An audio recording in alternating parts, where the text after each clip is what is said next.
Chhattisgarh learning recovery कार्यक्रम 2022-23 के अंतर्गत एंड लाइन आकलन कक्षा 7वीं विषय गणित का मॉडल आंसर।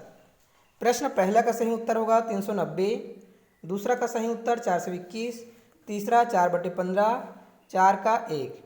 इसके पश्चात है प्रश्न 5, दिए गए कोणों के माप को रेखा खींचकर उसके सही वर्ग के नाम से मिलाओ।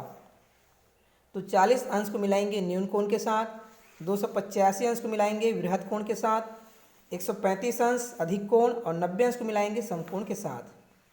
फिर है प्रश्न 6 का पहला, क्षेत्रफल होगा 32 वर्ग सेंटीमीटर और परिमाप होगा 24 वर्ग सेंटीमीटर।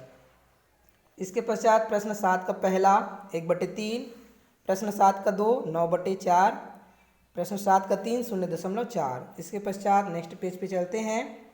प्रश्न 7 का ही चौथा 0.33 या 0.34 भी लिख सकते हैं।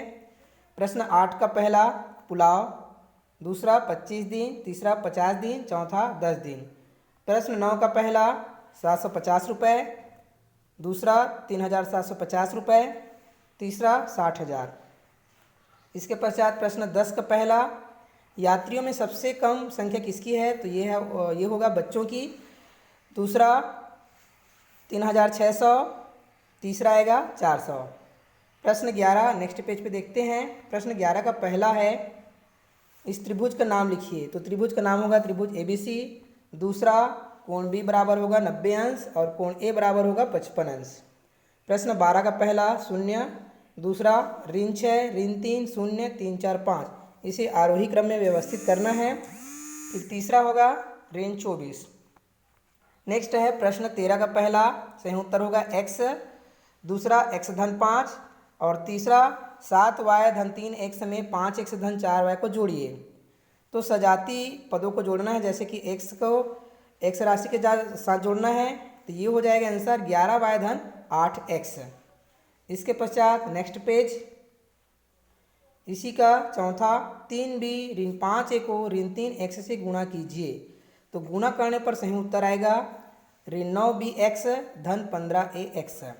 अंतिम प्रश्न, प्रश्न 14 का पहला सही उत्तर होगा 243, दूसरा का सही उत्तर होगा 10 की घात 7। इसके पश्चात तीसरा 243 को 3 की घात के रूप में लिखो। तो ये प्रश्न पहला जैसा ही है, सेम प्रश्न है ये। तो 243 को घात के रूप में लिखने पर यह होगा 3 की घात 5। चौथा 3 की घात 4 और पूरे की घात 5 को सरल घातीय रूप में लिखिए। तो ये होगा 3 की घात 20। फिर पांचवा 1 की घात 3 बराबर 27 में a का मान क्या होगा? तो इसे इस प्रकार लिखेंगे 1 की घात 3 बराबर 3 गुना 3 गुना 3, यानी कि 3 की घात 3। तो a बराबर हो जाएगा 3।